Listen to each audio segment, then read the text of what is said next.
Hello, this is Shay from Fool on a Journey. I'm back with another tarot book review. This is Tarot for the Healing Heart, Using Inner Wisdom to Heal Body and Mind. It's by Christine Jette. I believe that's how you pronounce her last name. I could be wrong. You may recognize that author from Tarot for Shadow Work, or I believe it was just called Tarot Shadow Work, which I do have that book as well. I've only really flipped through that one. I have read this one cover to cover. And they complement each other very well. If you liked that one a lot and you liked her style, then this one really is sort of the same thing, but just sort of the opposite version. If Tarot Shadow Work is, the harsh, sort of really putting a mirror to your face and dealing with your crap, this is more the nice, gentle, ease yourself into it, just accept it, nice and easy, just relax, here's how we're gonna make it better. This is really the soft hand, where I felt like Tarot for Shadow Work, the bits that I kind of read through, which like I said, I haven't read that one completely yet, was a little more kind of in your face with what was going on and what she wanted you to do. Which is good. Two different approaches for two different things.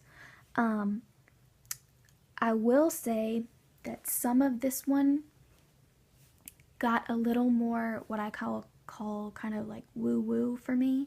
I didn't need to envision glowing balls of light giving me energy throughout the day. I didn't necessarily want to, call an angel to come help heal me.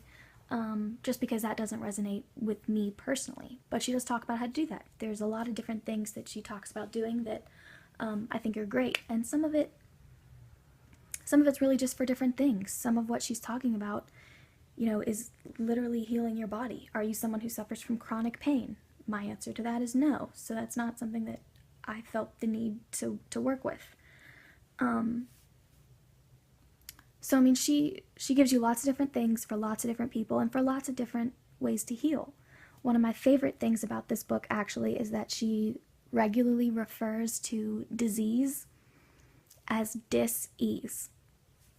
And coming from someone who has dealt with some, mental instability, the idea of even just calling it something different instead of saying I have a disease, saying I have some dis-ease. Changing what you call something really changes how you think about it and how you approach trying to heal it. So I really think there's a lot of very good stuff in here. Whether it's that you have physical pain you want help healing, or if it's that you have some mental or emotional instability issues that you would like some guidance trying to heal. There's a very large section on grief. If someone that that you love has passed and you're struggling with grief, that is definitely in here. I will say the majority of the spreads look like this one, her little star, which is what most of the ones in Tarot for Shadow Work look like as well. She likes that 5 cards kind of star pattern, or cross, whatever you want to call it. But they're very good. She changes what each position means, and some of them are different. And she has some great things to say. I actually marked some stuff up here that I wanted to talk to you about. And it's a pretty good chunk of a book. So the first thing that I wanted to talk about was the way that she talks about what needs to heal, where she's talking here about illness. She says, illness reverberates through the 4 energy levels: physical, emotional, psychological, and spiritual. If dis-ease affects one level, eventually all levels will be out of ease. And that's kind of the premise of the whole book, is that she wants you to get your physical, your emotional, your psychological, and your spiritual all together. And then next up is the spread that's sort of talking about that, and there's a position for each one of the things and the sort of how you turn it around, which is all really good stuff. There's more kind of along that line. The grief stuff, which I personally found incredible. I actually have not experienced a recent loss, but just general grief over the years when people have passed, and you just kind of don't know what to do with yourself because you've never really structured, unless you've been to grief counseling, you don't know necessarily how to do that.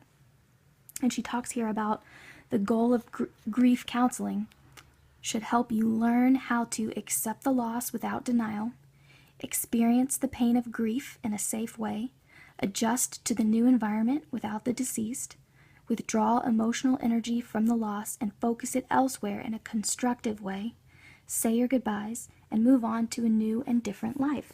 And I just felt like that was kind of fascinating because we've all lost someone, and some of us, handled it okay, but did we know what we were doing when we were handling it? Could we have handled it better if we'd had a guide? So I just thought that was really valuable. There's a very large section, and there's a spread about, she calls it how to have good grief, which I think is cute. She's got lots of, plays on words like that.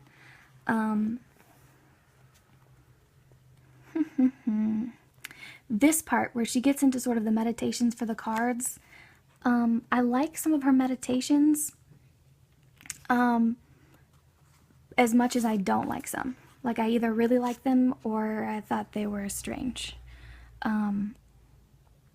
Like I said, I'm not one to, she's talking about, calling the angel of temperance to come help heal you. That's just kind of not my cup of tea. So that, wasn't a big thing for me. But then this section I really liked as much as I wasn't into that one. She's talking about here the psychic development and playing with tarot.